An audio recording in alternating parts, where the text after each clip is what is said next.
So I want to thank you all again for coming. Today was put on by a number of organizations. The main one is, one of the main ones is the Justina M. Barnicke Gallery at the University of Toronto. And I just want to acknowledge Barbara Fisher, who's the director of the gallery, is here today. And I want to thank her for her strong support of us doing an Idle No More event.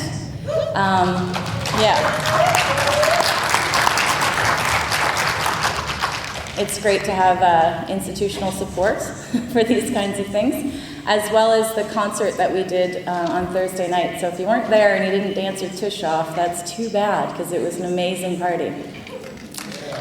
Some of the best Aboriginal musicians were there, and they really brought the house down, so I was very pleased. And we did raise some money for the group Idle No More Toronto, who's another one of our partners. So if you've been out at all to Dundas Square, we've taken over that many times for round dances, some of the largest round dances I think I've seen. And then we've also taken over Nathan Phillips Square. We've done some candlelight vigils. You may have been there for the candlelight march we did down College Street in January. I remember I was standing outside the bar waiting for the candlelight to start, the candlelight walkers to come down the road, and as soon as I saw it, it just went for miles. There was like over 3,000 people with their candles marching for those who have fought like for a very long time. 500 years we've been fighting for Indigenous, for the relationship between Canada and First Nations people to be one of a nation-to-nation relationship, and for that relationship to be fully honored in the spirit and intent in which it was begun. And also we were marching for all those we've lost to a number of really draconian and paternalistic and genocidal policies that have ruined that relationship in a lot of ways. So that's what we were marching for, and when I saw everyone coming down with their candles, tears were just streaming down my face. I was just honored to be a part of what I feel is an energy growing in this country that is just demanding change, and I feel like the stronger that gets, I just have, yes, I am not cynical. I have hope that change will happen. But it's not going to happen without the grassroots, and we don't want it to happen without the grassroots voices. So that's why we're continuing on.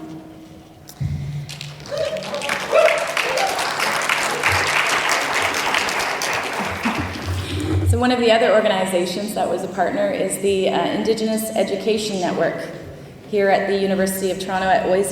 They're in this building. And one thing I guess I would like to say about that partnership that's important is the rumbling of the earth.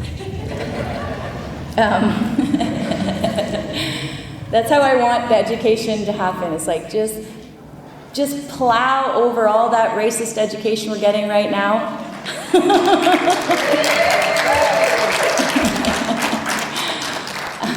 I think that's one of the other battlefronts that we're on right now, is education. I think Canadians need to demand a better education. They need to demand that they get the truth of the history of this country rather than the education that you're getting in schools today.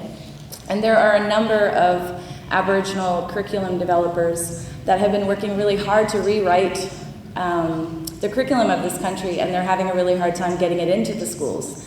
So the idea that the materials aren't there just isn't true. The material is there. All those stories are there.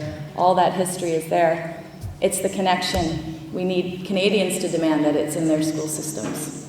So it's another action we can all take. And last but two more partners is the Indigenous Sovereignty and Solidarity Network. And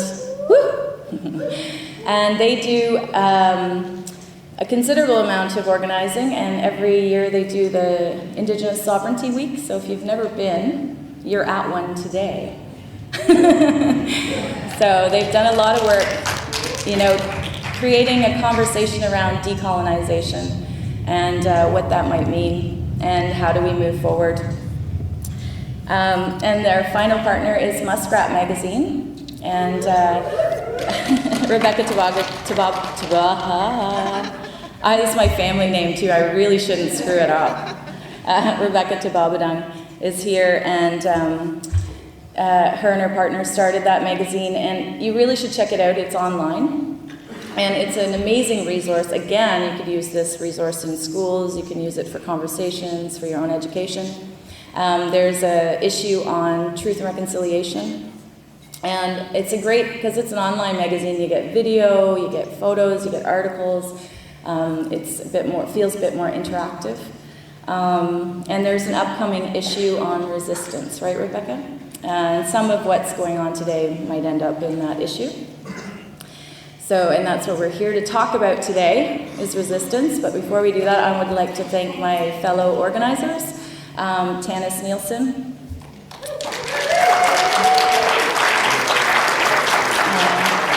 Who's one of the I don't know more Toronto folks, and Indigenous Solidarity and Sovereignty. She does everything in town.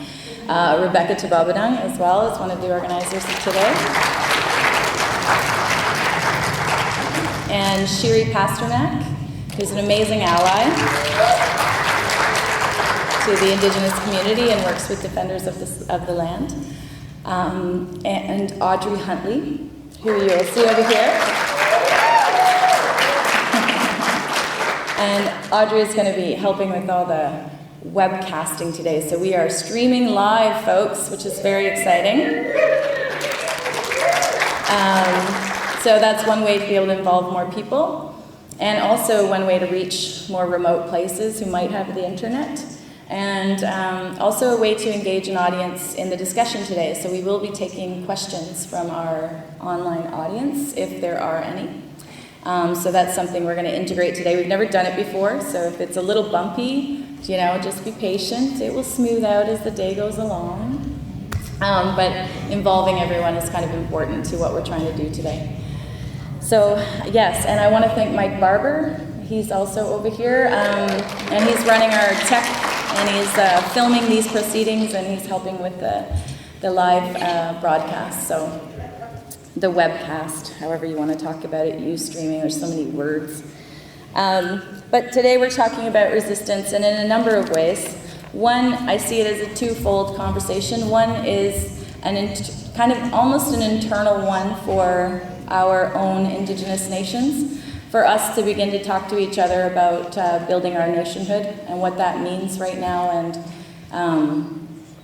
how we want to do that within our own communities. And the other part of that conversation, that's what the water's for. The other part of that conversation is the nation-to-nation relationship, which we will be getting into today, and what are the values and principles we can move forward on with that relationship, and what is the role of Canadians in that relationship. Because it is a relationship, and that's how we have to see it. And maybe it's a damaged one, but we're going to figure it out. Maybe not all today. We're not going to give you any full-on solutions, but it's going to be a start to this conversation that's going to go until something happens, because I don't know more is not going to stop.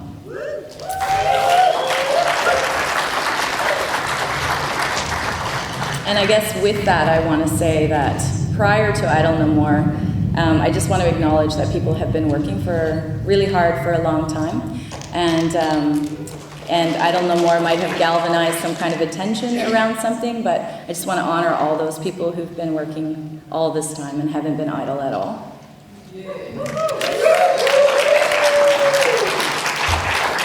It's just a hashtag, right?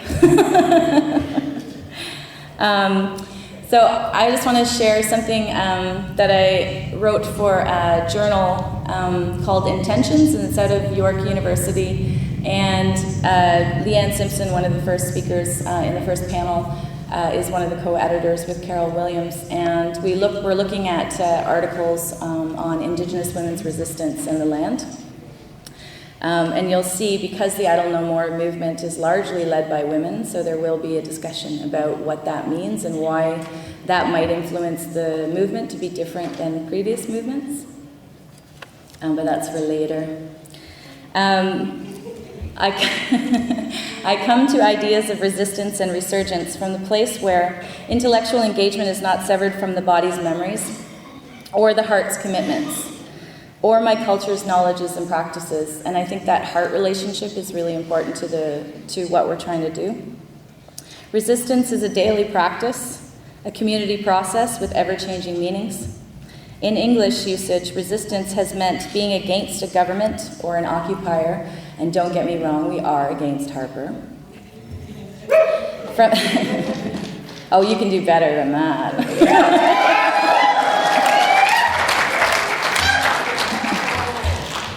From the Latin, resistere, it means to resist, to stand back, or to withstand. And further breaks down to the which is, I think, where most Aboriginal people are always stuck for some reason. We're always rewriting, reimagining. When do we ever get to just write and imagine?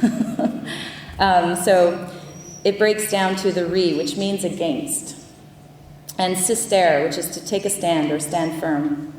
These meanings can encapsulate the Indigenous resistance to over 500 years of colonialism and neo-colonialism. This captures the persistence in maintaining our philosophies, languages, political institutions, social practices, and family lives, despite policies meant to eradicate them. It really is incredible how firm we have stood and how firm we stand. Yet the meaning is not enough, because it doesn't engage Indigenous actions that go beyond resistance to something into the territory of resurgence. Thank you, Leanne Simpson, for giving me that word, actually. Or the active process of living culturally sovereign. Sovereignty, in my thought, is not something that we can be given or taken away. It's something that we just do and enact.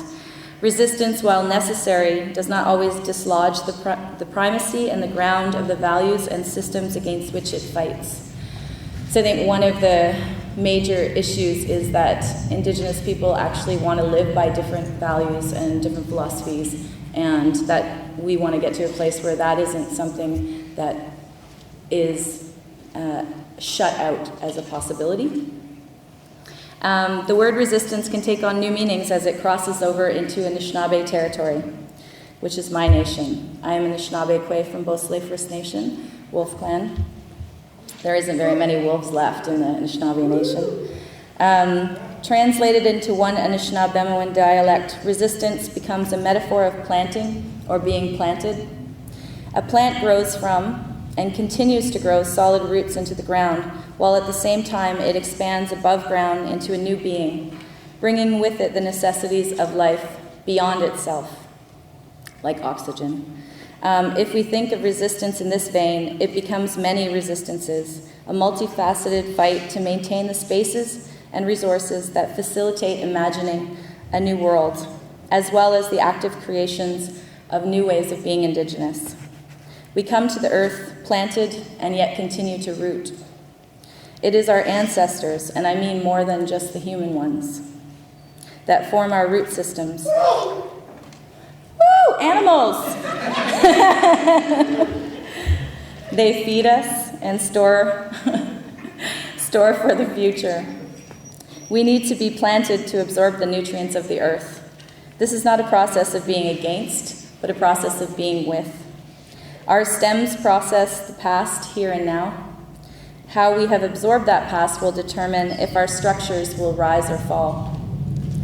Leaves, flowers, rumbling earth, and fruit are the future products of this oscillation between the ancestors' knowledge and our current understandings.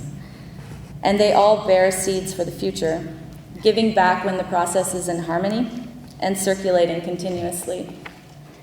If the process goes wrong, there will be no seeds or roots in the future. There is no stasis or linearity in plants. The fight for territory, for cultural differences, and for sovereignty is a fight for life itself, for every living being in all of its complexity. diversity, and transformative power. Maybe that's why assimilation will never be a desirable option. Thanks.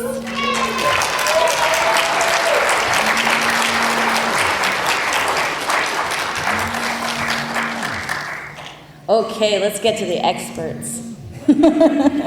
So our first panel is Anishnawbe Nationhood, and it's really my deep and profound pleasure to invite Robert Houle and Leanne Simpson to the stage to join me.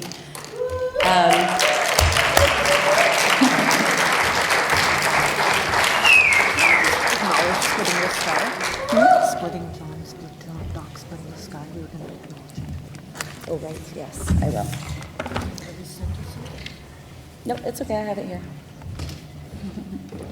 This is Audrey reminding me to do my duty, which is, this day is also, we have a dedication today, which I had forgotten, and I apologize. Today is dedicated to the Haudenosaunee warrior John Hill, splitting the sky. And also Randy Capishation.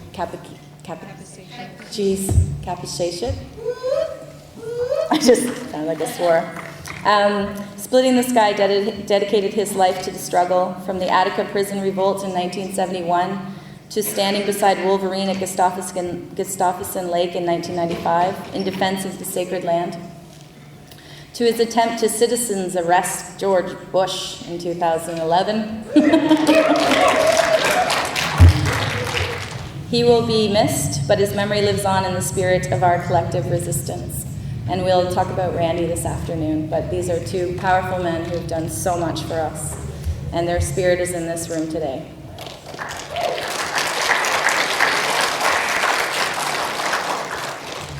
Okay, so right here we have the lovely Leanne Simpson.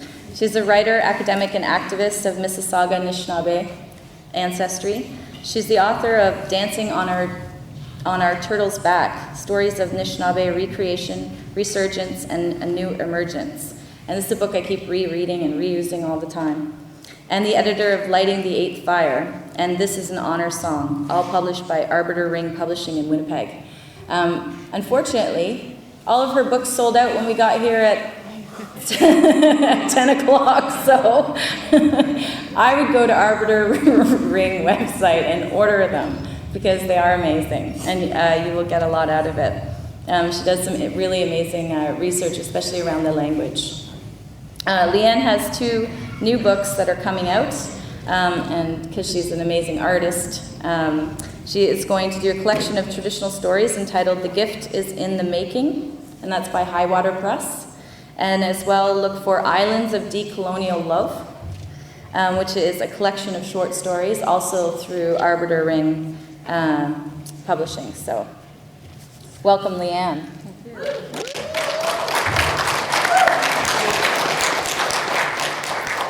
And the amazing Robert Houle, who, without all the work he has done within the cultural and artistic field, I would not be sitting here today. Robert is a member of Sandy Bay First Nation, Manitoba, working and living in Toronto. Houle is a contemporary Anishinaabe Soto artist who has exhibited nationally, internationally, almost every institution. Houle has a BA in art history from the University of Manitoba, a Bachelor of Education, teaching art history from the University of McGill. And Houle was a curator of contemporary Aboriginal art at the Canadian Museum of Civilization from 1977 to 1981. Maybe he can talk to you about why he resigned. He has co-curated groundbreaking exhibitions such as New Works by New Generation for World Assembly of First Nations in 1982. And it was also at the Norman Mackenzie Art Gallery. And Land Spirit Power, which is such a phenomenal exhibition for the National Gallery of Canada in 1992. 1992 being a really important year.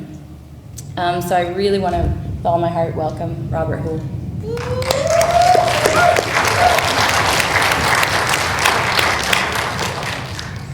So my role here is really just to get the conversation started. So I'll be putting in questions here and there and taking questions from the crowd and as well from online if that works out. But But I just want to start with, because we are on Anishnawbe territory, what territories do you come from and what do they mean to you today? As an Anishnawbe, as an artist, as a mother. We'll start with Robert.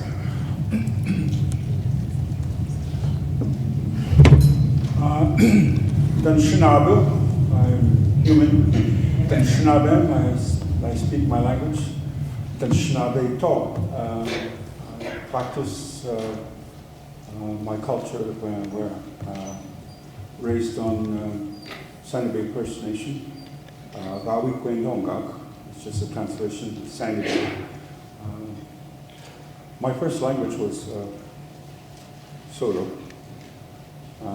Went to grade 1. And for the first time, I realized that I had a English name, Robert. Up to that point, I just was known by my, we call it everyday name. It's usually a name given to you by your parents or your grandparents, which indicate some trait in you, or you have a nasty habit. Mine was, and I've never shared this with anybody. Today's the day. At 65 years old, you really don't care after a while. I was known as a boy that cries a lot. And at the moment, I really can't translate it into Anishnawbe. But I think what's important, I'm trying to say, is as a speaker, it's taken me quite a long time to actually really appreciate the fact that I have this. It's a privilege to be able to speak. But I've never used the fact that for me to be able to speak my language and to translate that into my own profession. I'm a painter. I learned two things as a painter from two very important people. One was from my mother when I first moved to Ottawa from Montreal.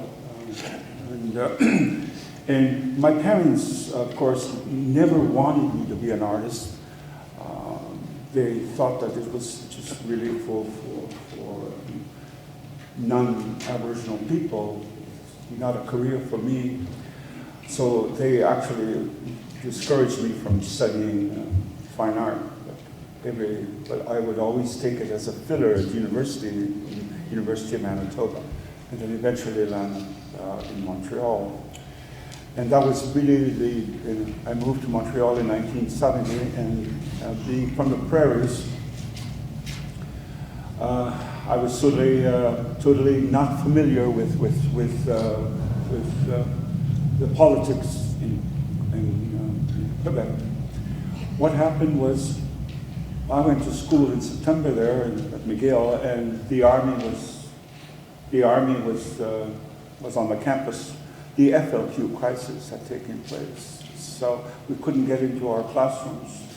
Some of my roommates were arrested. They were French Canadian, but they were going to seminars. It was really the War Measures Act had been passed, so no more than 10 people could get together. And this roommate of mine had a seminar class, and they got together and they were arrested. You know? And that was the beginning of my activity in our people. And it was during this time as well. In 1969, I was a summer student. I was at that time University of Manitoba. I came to Ottawa. Never been to Ottawa except in '67. I passed through there to go to Expo '67, and that's when I first was exposed to Native art. It was at the Indians of Canada Pavilion. And, but then in 1969, Indian Affairs came up with Trudeau came up with a policy to extinguish reserves assimilate us. It was an Indian policy paper. And we were assembled together as summer students. And Jean Chrétien was the Minister of Indian Affairs at that time. We were all assembled and summer students. And he tried to sell the idea to us that this was going to work for us. And I remember getting up, lifting my hand. I was fiery at that time. I said to him, I said, well, if you're going to burn my house down, I'm going to burn yours as well. I'm sure that's on tape somewhere. But that was the beginning of my activist days, and at that time too, encouraged by what was happening to Cree territory with the James Bay Cree.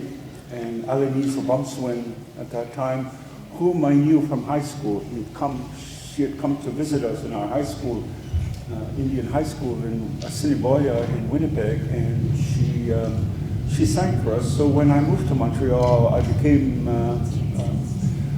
she had a house across the street from the student residence, Aboriginal student residence. And I got active with her, through her encouragement, with the James Bay. There was a big concert at Place des Arts, and it was a fundraiser for the James Bay Cree. And that was the beginning of activism. We came to Ottawa as well for marches. And that was the time of the island where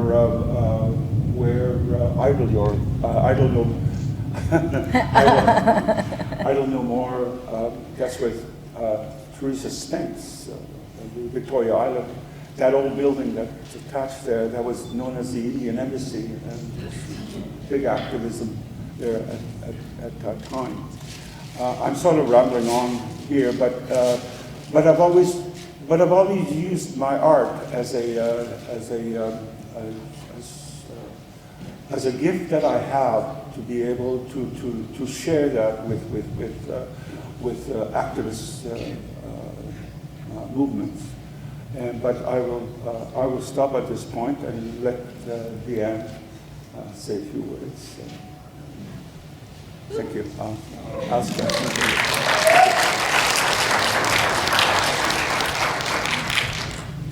Ani, mojo kinawaya, sego, kwekwe, kirika vijide denuema, kina kichi Anishnawbe oguming nadonjaba, negojuan megwadada, Minawa Petasim Sakwe, Indigenous, Mikichinindam Gibajan Gibabwachinguk, Miigwach for coming, and thank you to Wanda and her team of organizers for bringing us all together today in a good way to discuss some of these really important issues. It's a tremendous honor to be speaking with Robert Houle. I don't think there's an Anishinaabe artist in Canada that hasn't been influenced by Robert. And I know for my own self, every painting, every sculpture, every conversation has been an amazing gift to me. And I know he's probably going to tell me after that culturally it's not a good thing to embarrass your elders. But what can you say? I'm a bit colonized, I guess.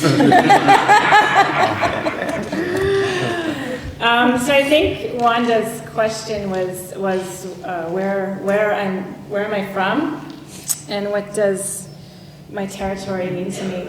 I'm a Mississauga Anishinaabe. Our territory is on the north shore of Lake Ontario. Mississauga or Michisa means at the mouths of the rivers. So my people were traditionally in this territory, living and thriving, and knowing, or every piece of soil, every drop of water in this land. And I think for me, as an Anishinaabe Kwe, the land and all of the connections that it holds, that nest of intimate relationships with the waters or with the sky world or with each other, encompasses everything that is meaningful for me. It's my inspiration, and it's my sustenance. And when I think about nationhood, I can't help but think about those coming generations and the kinds of things that I want for my grandchildren. And I want my grandchildren to have their first mother, the earth, our territory, to have her and her, to have a relationship that's holy with her, to have clean water to drink, to have that natural environment that inspires and heals. I want them to be able to fall in love with every piece of our territory. I want their bodies to carry with them every song, every story, every dance, every piece of poetry in our language. I want them to be able to dance through their lives with joy. I want that Anishnawbe freedom to permeate their being and to carry with them through their lives. I want them to have a pristine environment and clean waterways that will provide them with the physical space, the emotional space, the spiritual space, the artistic and creative space to live their lives as Anishnawbe. And there's a lot of really beautiful ways, beautiful, diverse ways of doing that. I want them to be able to uphold their responsibilities to themselves and to their families, to their clans and to their communities, to their nations and to the nations that we have international agreements with. I want them to be valued. I want them to be cherished. I want them to be heard by our communities and by Canada, no matter what their gender or sexual orientation, no matter what their beliefs. I want them to be able to live their lives in a good way. And I think in order to do that, one of the absolute things that a nation needs is land.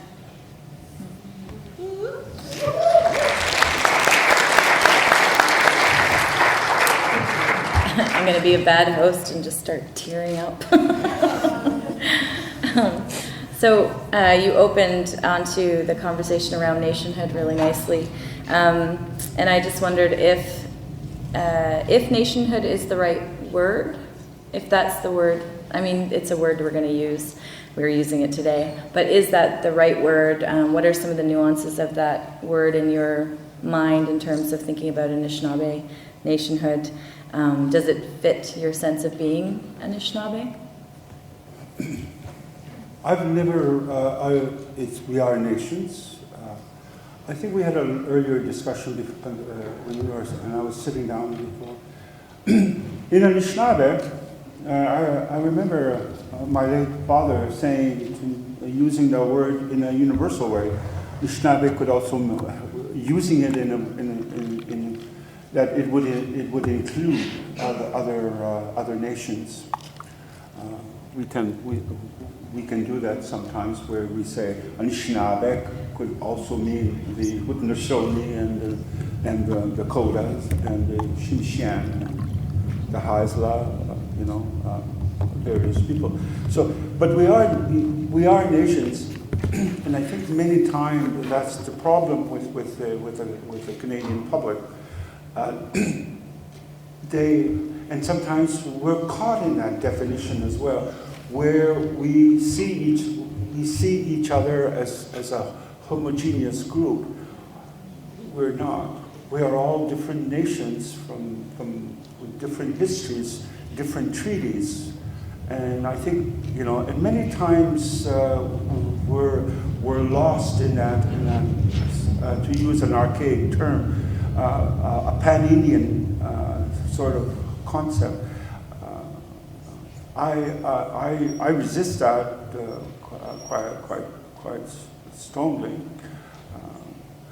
I mean, it is always a problem in terms of how we are defined. Who defines who we are? And it's a good question.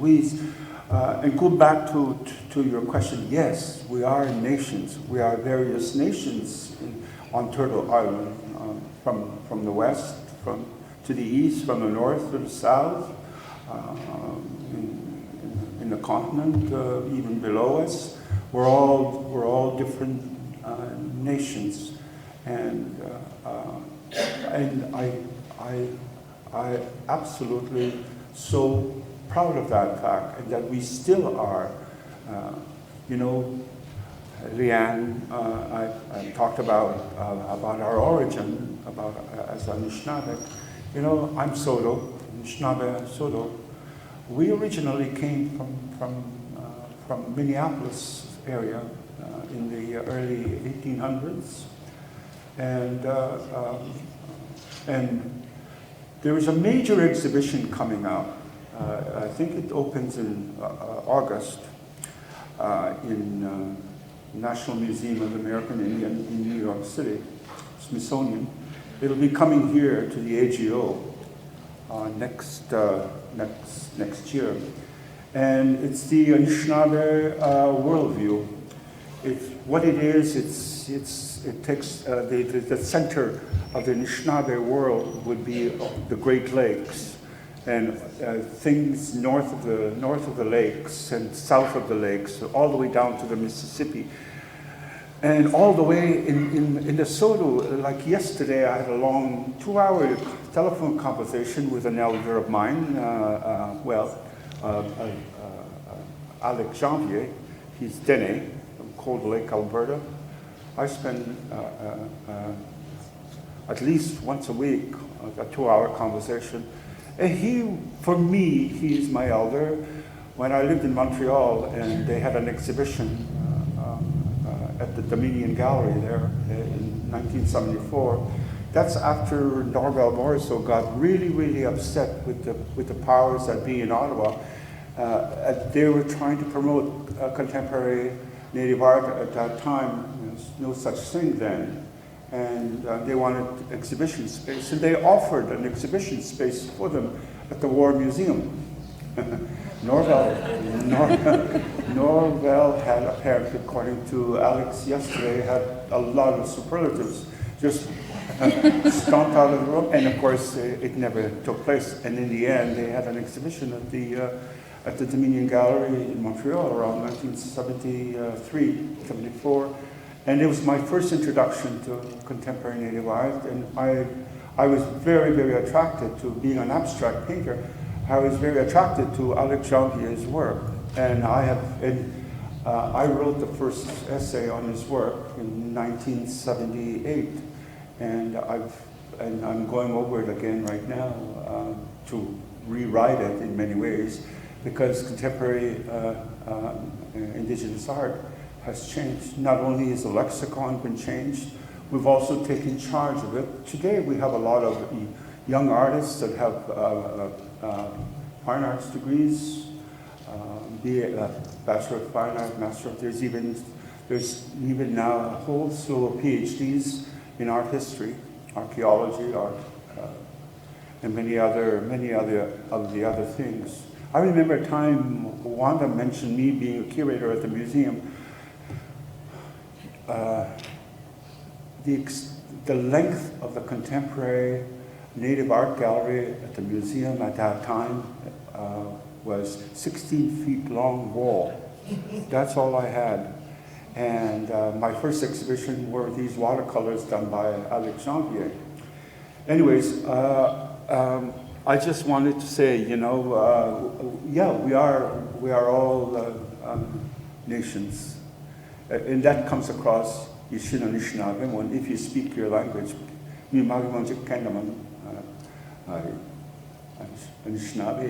If you speak it, and I find, as I said earlier, and I didn't really get into it, at my age now, and it's all part of getting old, I guess, I talk to myself. And, What's my excuse? But I talk to myself in Anishnawbe. If I'm going to be drawing or if I'm going to make something, and that's when I discovered that we had been hoodwinked for so many generations. Our entire history, we've been raised to think as Anishnawbe that we don't have a word for art. No, that's not true. For sure, we have a word for, and I think we've had these moments. But when I was doing Paris Ojibwa and I was painting these Mississaugas that went to Paris in 1845, and I wanted to paint them because 11 of them went to Europe in 1843, and they performed all over Scotland and Ireland and England, and performed live audiences with the Queen at that time in England. And then in 1845, they were asked by George Catlin to come and replace the Iowas in Paris in the fall, September of 1845. And I'd gone to Paris, spent 4 months there to study these people, these performers. And when I came back the following year, I was trying to put together the research that I had done. I eventually land up in the Louvre after 6 weeks of trying. Finally, get into the rooms where you sign a form, you submit your passport, and they bring in the drawings. There were these drawings that the French painter Delacroix had done of these Mississaugas when they were performing at the Louvre in the Tuileries, the gardens there, and they're resting on the lawns in Paris. And when I came back, I started to talk to myself because I had to deal with the fact that I was painting people that were already gone. And in Anishnawbe, is it in culture? Well, it's a dicey. You have to be careful if you're going to be painting people that have gone. I went in the shower, chibai. All of these things I have to deal with. Chibai is ghost, or atsukan, messenger. And as I was doing this, I wanted to get closer and closer to this because it's only to realize that we have the word for Oshichigan. Anything that is drawn, carved, videotaped, to make something, to make an object, to objectify an idea, and that's Oshichigan, something that's been made, And I realized that. And that's one of the things that I discovered. Thank you.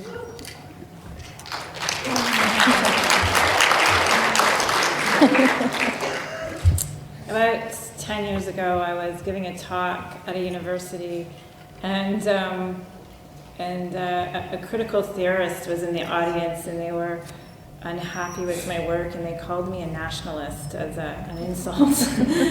And so I decided that I needed to investigate the insult. And I went back and I started to talk to elders and language speakers and people that can think inside of Anishnawbe Moan, inside our language, to figure out what our concept of homeland or nationhood is. And I think the first thing I learned was that when we say nationhood and when we say nation, we mean something quite different than when Western nations say that word. Our nationhood isn't premised on coercion or authoritarian power or hierarchy. And I think that how Anishnawbe people define nationhood, and we don't sit around defining it, I think that we live it, is consistent but different than the nations that make up the Haudenosaunee Confederacy or the Mi'kmaq or the Omawinini. So I started to ask elders, and I started with Mississauga elder Doug Williams, and he thought for a while.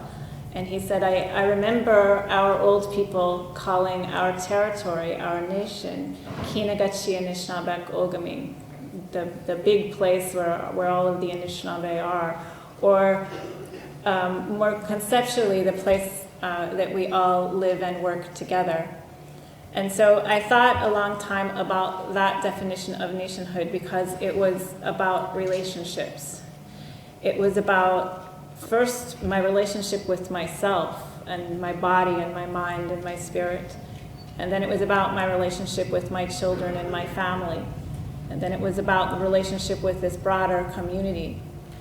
And then the broader nation. And Mississauga Anishinaabe people are at the eastern doorway of our nation, where Robert is at the western doorway. But I still experience Robert as a relative, as someone who can see who I am in my most vulnerable sense, I think. And so it's those kinds of relationships that teach me about what we mean when we say nationhood. I then was listening to Edna Manitowoc talk, and she was talking about the word kobade, which means a link, like a link in a chain. And it's our word for our ancestors or our great-grandparents, but also our great-grandchildren. It's the same word. And so I was thinking about how it's the same word and about how I'm a link in a chain between generations. And so I think that Kine Gitchi Anishnawbe Ogaming is that long kobade. It's that long chain sort of cycling through time. And it connects us not just to humans, but to those animal nations and those plant nations and the rivers and lakes and the cosmos. And it attaches us to other Indigenous nations through our diplomacy and through our relationship and through sharing. So to me, I think my nation is almost an ecology of intimacy. It's relationships that are based on connectivity. It's relationships that are based on love of the land, love of the language, love of my children, love of those ancestors. And it's based on, I think, a deep reciprocity. It's based on freedom. It's based on that ethic of non-interference. It's based on self-determination. And I think at the core, our nationhood is about that relationship with our first mother. We don't think of natural resources as natural resources, but they're gifts from our mother. And I think that nationhood and that relationship with that first mother asks us not how much we can take from her, but how much we can give back in order to promote her good health and her good well-being. So I think our nationhood is about a series of responsibilities. And I think that that's what our diplomats were negotiating when those settlers first came into our territory. I think that Anishinaabe freedom was that impetus for making agreements to protect our nationhood, to protect that space and that relationship that we have to our lands and to our waters in order to ensure that those coming generations can live as an Anishinaabe in a good way. And so I think that what my ancestors wanted for me is they wanted me to be able to participate in Anishinaabe governance in my homeland. I think they wanted me to have the ability to make decisions about how those gifts of Mother Earth were used. And I think they wanted me to act on my responsibility to promote the sanctity of that first mother. And I think that that's what the word nationhood means to me. It's not a perfect word in English. And I think that the take-home point is that when Indigenous people say that word, they mean something quite different than a nation state.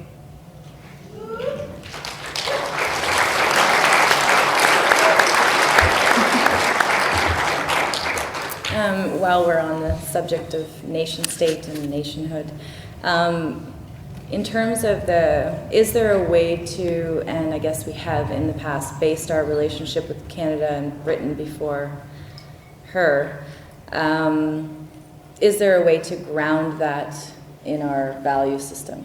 ground that relationship, and how have we either historically done that and going forward? Leanne, I know you've thought about this quite a bit. She's like, maybe not. Oh, well, I think that how we ground it is by living it. And so I think for me, I don't want my leaders to be sitting at tables that require them to terminate those rights and responsibilities, to cede land, and that require me to assimilate into Canadian society. So I think the way that we live those values of nationhood is by stepping away from those processes and by grounding ourselves in the knowledge of the land and our own political systems, and our own way of being. I was on a spreecast last Wednesday with Ellen Gabriel, and she said very succinctly that chief and council system is in the other canoe, referring to the 2-row. And so I think it's very, very important for us as Anishinaabe people to be revitalizing. I used a re-word, Wanda. to be living our values around leadership and politics and governance in our daily lives. And when I think about it, it was Trish Montour, who we all miss dearly, who really taught me about this 20 years ago. I learned it from a Haudenosaunee woman. That our governance and our politics and our nationhood begins at home. It begins with those children. And we haven't had a generation of children that was raised on the land with their elders and extended families, with their language, with their history, with their songs, with their stories, in a nest of love. We haven't had that since the beginning of the 1800s. And so I think that that's a really, really important key in moving forward. We need to recreate the conditions that produced the kinds of leaders that were able to negotiate international agreements, negotiate treaties at the very beginning of the colonial period that protected and ensured that I would have a relationship with my homeland. And I think that that entire process of rebuilding a nation, so much work is being done by women, and so much work is being done by the youth and the elders, and also the artists, because I think what I see the artists doing is rebuilding that inside and aligning themselves with those stories of creation and rebuilding the inside and then sort of unfolding it and decolonizing and unfolding. And as they keep unfolding the layers, the inside becomes the outside and the individual becomes the collective. And then I think we create a generation that collectively thinks sitting at what Russ Yabo calls a termination table is absolutely ridiculous.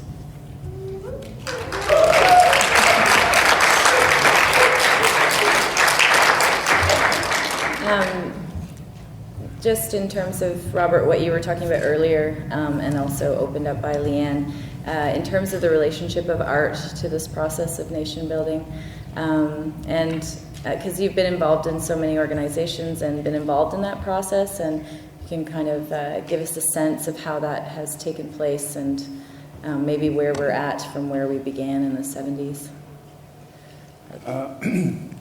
In terms of art? Yep. One of the first things, I think I mentioned two people, important people that had an influence on me, Alex Janvier, and the other person was my mother.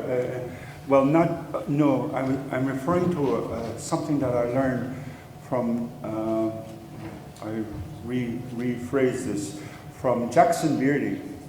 He's Cree, late Jackson Beardy from Manitoba. We were in Regina years ago. This was in the late 70s. I was at the museum and I was making a tour to find artists across the country. It's my job. And I was in Regina, and I got to know him. I had to know him. I liked his work, and this fellow Manitoban. He said to me, he said, Robert, he says, I never paint what I don't know. It took me several years to figure that out. And then just a few years later, by this time, my parents had decided that they were not, I wasn't going to be a lawyer, I wasn't going to be an Indian chief, I was just going to be a drawer. So she said to me, she said, Robert, oh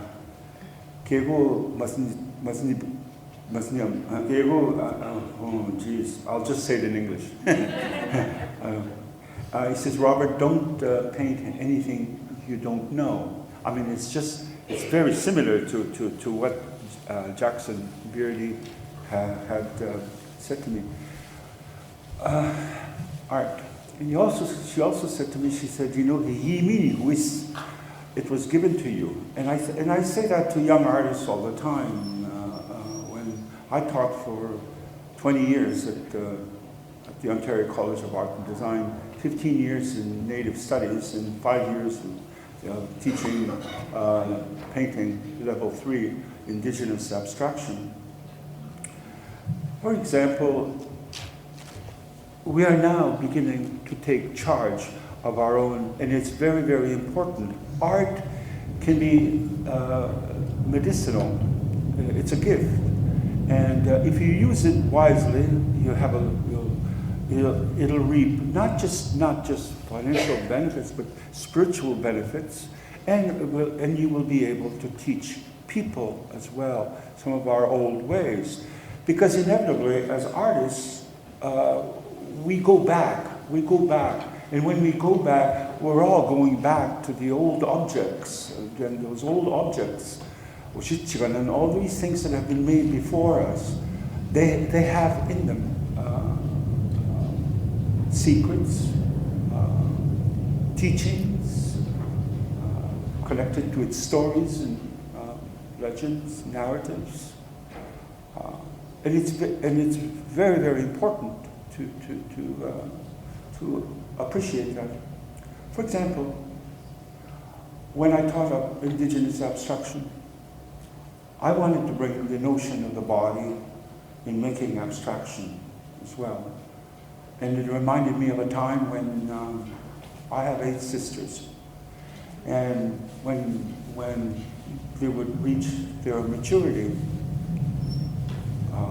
they would go in the bush and pick leaves from the trees, fold them, and bite them. And then it would progress to birch bark.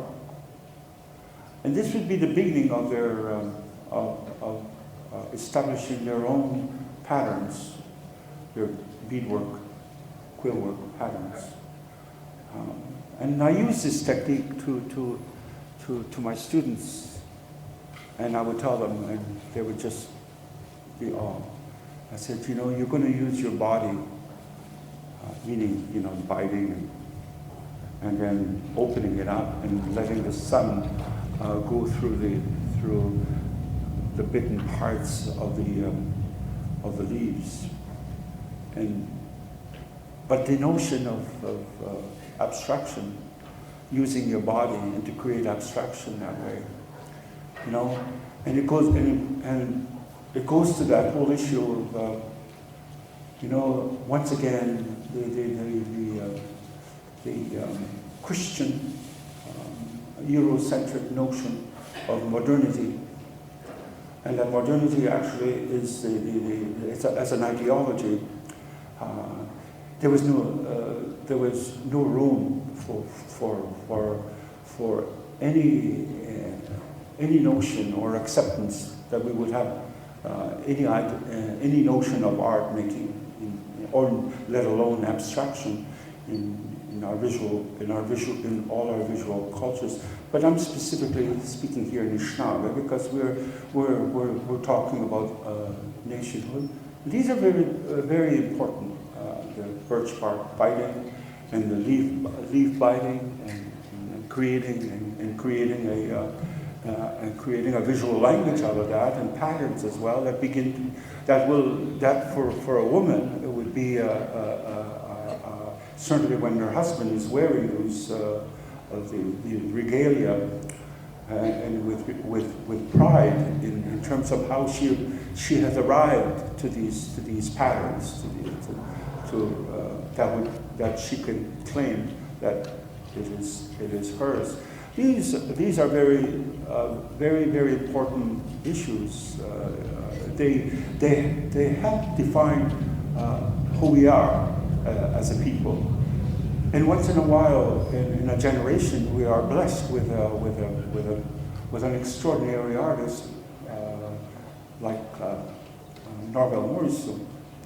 You know, who it's generally something that I learned again when I was a young man, trying to be an artist and being told, "On Gomez, and be careful, don't draw anything that you don't know," you know. And here was Norval, a young man, and then decides to according to mythology here, his own personal mythology, and developed by his dealer Jack Pollock at that time, that he had broken taboo, and that he was going to share the stories of the Anishnawbe with the larger society. And it's fine. I always tell that to students. I said, it's absolutely important that you challenge traditions. And if you do that, then, and certainly with Morrisseau, he challenged that. And if you get to live after challenging that, then you become really great, and you make a contribution to our nation. Regrets.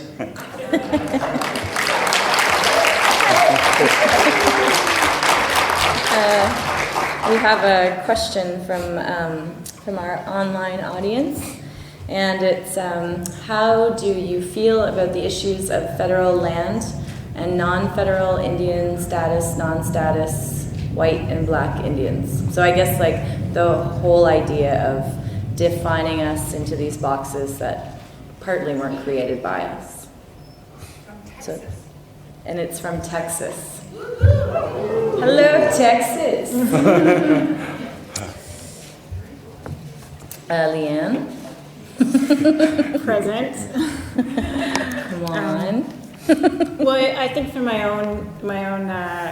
own life, understanding Anishinaabe traditions of belonging, I think, have been really important, because when Robert was talking, I was thinking about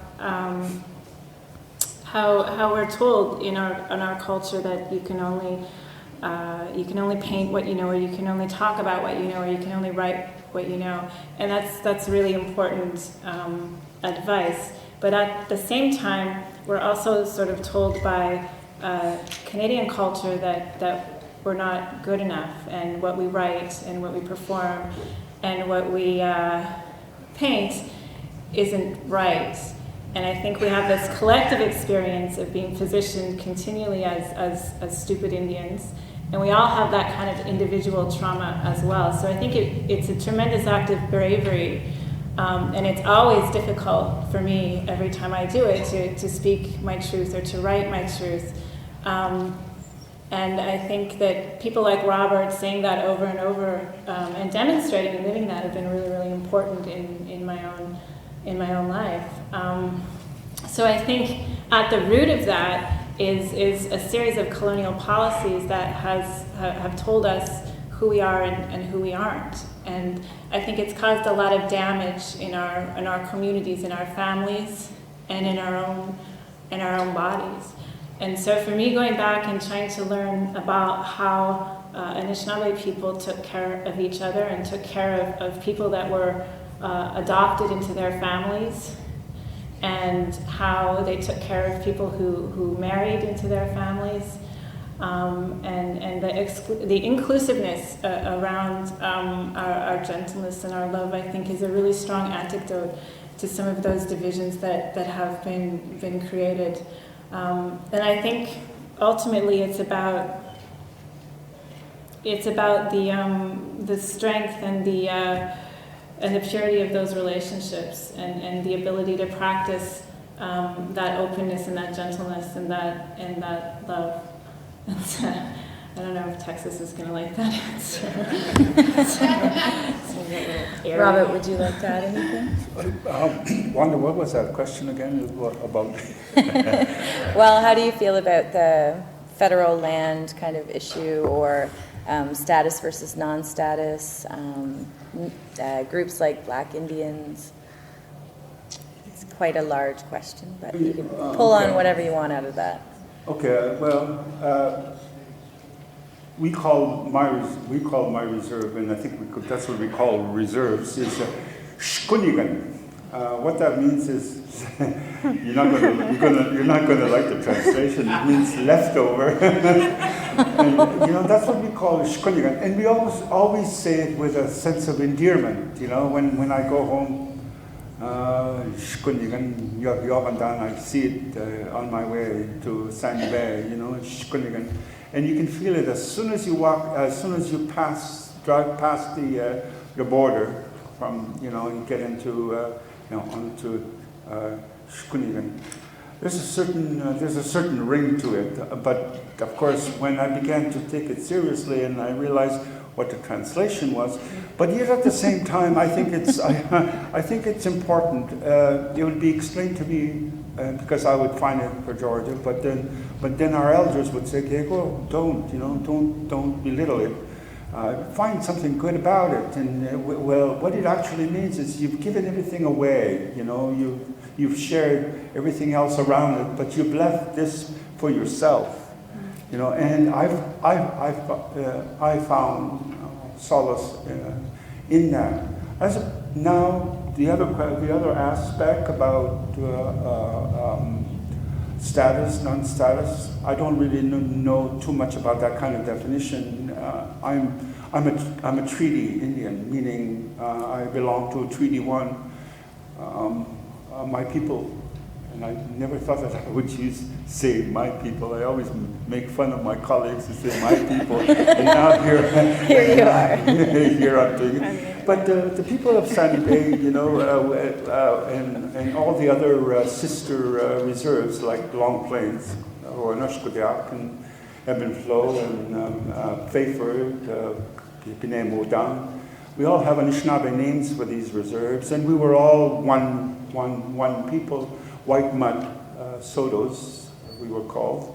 We were all split up with the signing of Treaty 1 in 1870, so that Manitoba, the Republic of Manitoba, could join Confederation. And when I read the treaty and the amount of land that we gave up, it's all of southern Manitoba, from the Lake of the Woods to halfway up of Manitoba. This was so that Manitoba could enter Confederation. Now, and that makes me the signers, Uzawigun, my ancestor, one of the signers for Treaty 1. That makes me again an archaic word. I'm a treaty Indian. I'm a treaty person, but like this new currency in language here about treaty, we are, there is a lot of truth to that. We are all treaty people. I mean, including the settlers, because they're the signers too, or they're officials. So we're all treaty that way. Okay.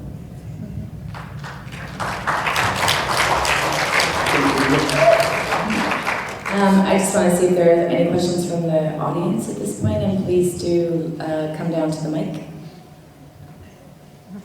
Yeah? You didn't answer the question.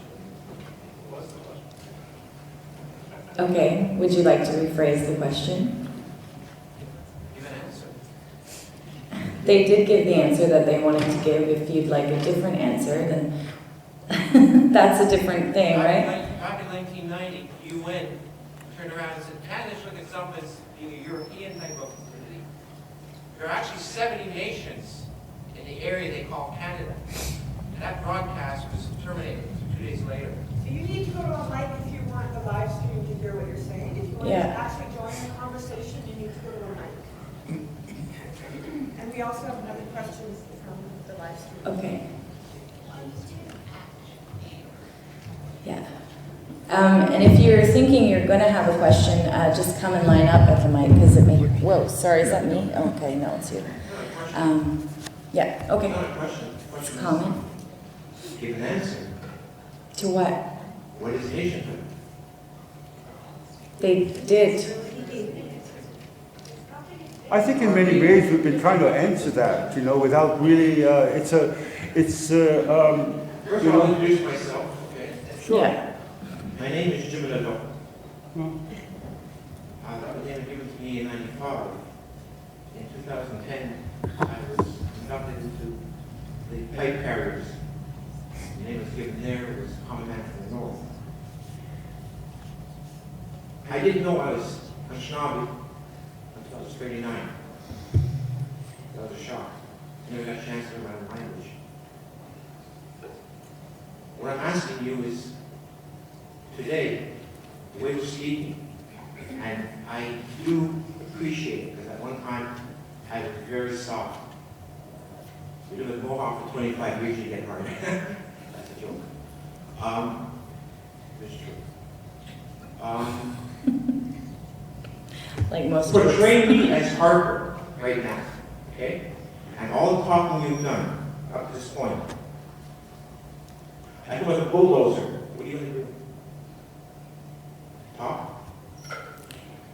We talk about our ancestors. We talk about our children. I've been around long enough to hear 3 generations of women say our children. And I have no disrespect for the women.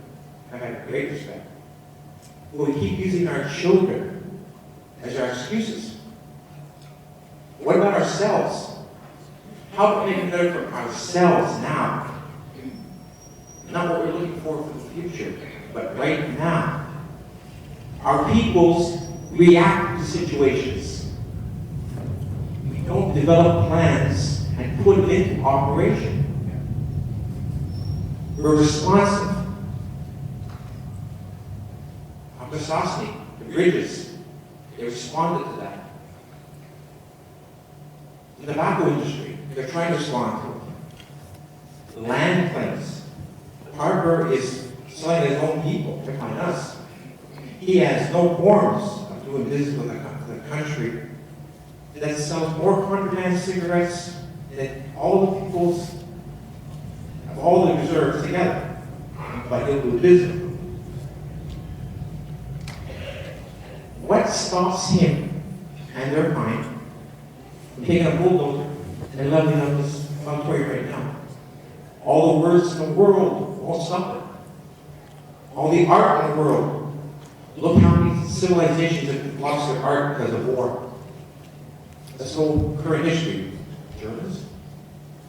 How much art was stolen by them? How much was destroyed? How many books are destroyed? We need the artists, yes. We need everybody. As I say to people, it's a forest. We all have to get along. Some of us have learned to speak to the different animals. Some of us, though, can only speak to our own kind. And that's the problem. So the art world works with the business world, works with the social world, works with the health world. Now you're completing it. All right, thanks. The question was about nationhood. And nationhood, okay, basically there are several nations. This Canada is not a country, it is a collection. Sorry, can we, Okay, it's a we collection. have speakers today, and questions and comments. So I just as a point of respect for each other, I think that we need to be mindful of how long we talk, just because there are many speakers today and many people who may want to ask a question or do a comment. So So just a point of reminding everyone to think of the talking stick and that you're going to hand it on to somebody else, so make sure there's time to hand it on to somebody else. And I just want to see if Leanne and Robert want to respond. Well, I think that for me, a nation is a web of interconnected relationships over a territory, over a piece of land. And I think in my own work, we have very good people within this movement that are speaking in a language that state governments and Harper should be able to understand. And we have other people doing other work in our communities, but dialoguing with our own people about what nationhood means to us. And I think we have an enormous number of people in our nation and in this room that are willing to do more than talk, that are willing to stand up.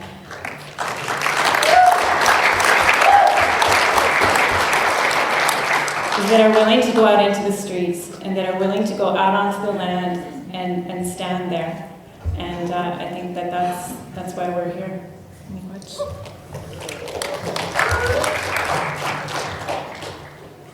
Just briefly about nationhood, yes. But one thing I personally will trying to define, because in this case we're being more specific about Anishnawbe, Anishnawbe as a peoples, because we're Algonquian speaking people, but there are many nations within that, of course. And give you an example and try to define, but I will not go into the concept of nation as with the state of Canada, because that's always very problematic to try to find your place within that state, And I think these are things that you deal with on an individual basis as to how you define yourself within the notion of the state Canada. Multiculturalism, for example. I don't think it's multiculturalism is good for us, and I don't mean that in a nationalist kind of way. It is the state defining trying to find to be inclusive about new settlers, new immigrants that are coming to. We have absolutely no leverage in how that state defines. And that's the problem when you try to define your nation within that state. But having said that, and that's good enough for me. And it's always been like that for me, and it's that much easier for me, Anishnawbe when I speak it, then I know, that this is who I am, And if that is to beg a question, what comes first? Are you Canadian first, or are you Anishnawbe? I'm Anishnawbe, and then nothing's going to change that,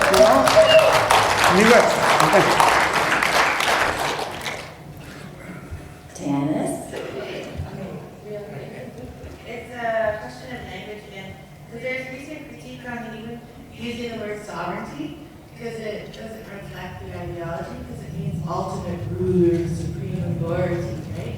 So I wonder how you would say to be free in Anishnawbe, or something like sovereignty but not sovereignty. How would you speak to that?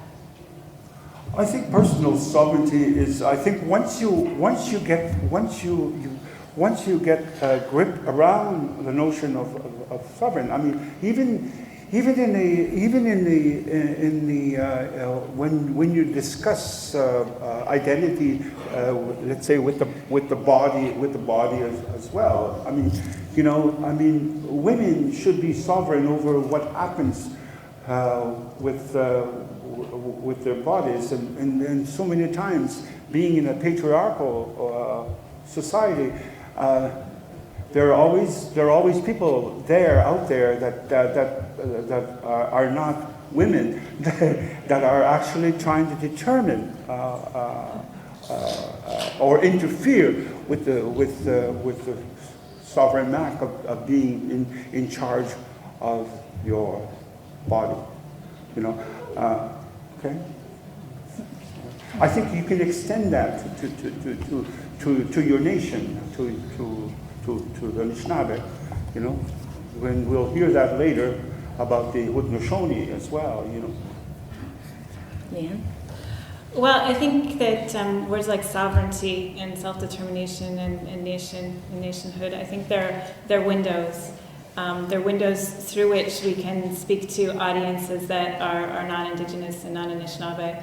So I think in my own life I use them, but then I have a lot of stories about what those words mean to me. And I think that that's where storytelling comes in as well, because those words in their strict academic or Western definitions don't make any sense, within our own cultures, but they are that window in.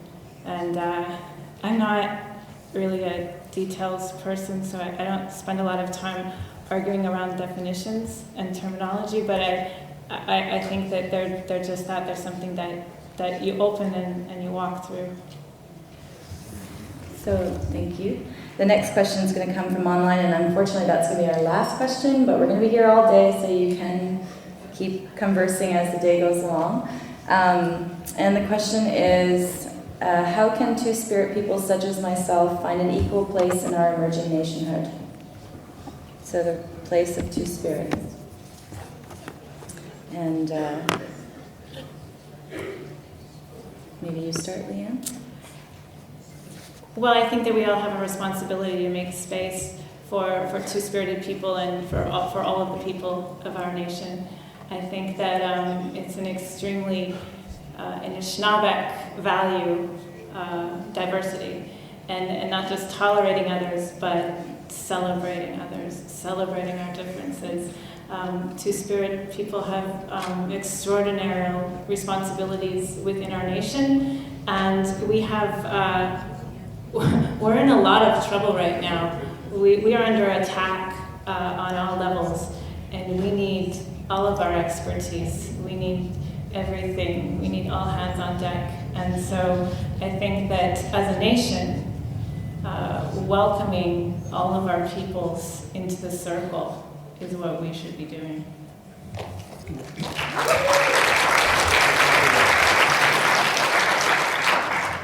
Once again, Wanda, I forgot what the question was. So it was how can the man who's talking as a two-spirit person be included in this emerging nationhood? How can they be included? Mm-hmm. Well, as a people, Anishinaabe, we've always been very generous. There's an old saying at home about the story of Pide. Pide means a guest. When you have a guest, Pide, the story goes, that person could be Atsuka, it could be a messenger, it could be a traveler. So you have to be courteous, you have to be respectful, you have to be reflective about a lot of things to the guests. And I think these are issues for me that I think about a lot. These are issues, these are values that are under threat as individuals and also as a nation. Not only is our land threatened. I mean, we are all. I certainly am. Just barely putting the pieces together after 12 years of residential school. And I don't even want to begin and there's no price to what I went through. Hence, I never asked for a compensation for that. It's just, somebody mentioned Harper, a gentleman earlier. I already regret having pronounced his name. But I did go to the apology that he gave, and I was in the House of Commons, and I sat next to another residential school survivor, an 85-year-old Ojibwa Anishnawbe warrior from the war, and we were sitting there together and listening to the Prime Minister apologize. But those words are empty. Those words are empty when you see the kind of dialogue or lack of dialogue there is with our own leaders, and hence and you know what? One of the best things that's happened is this Idle No More movement. Let's hope the rest of the other half of the treaty people, the larger society, the larger society will wake up as well and learn something from Canada. Thank you very much.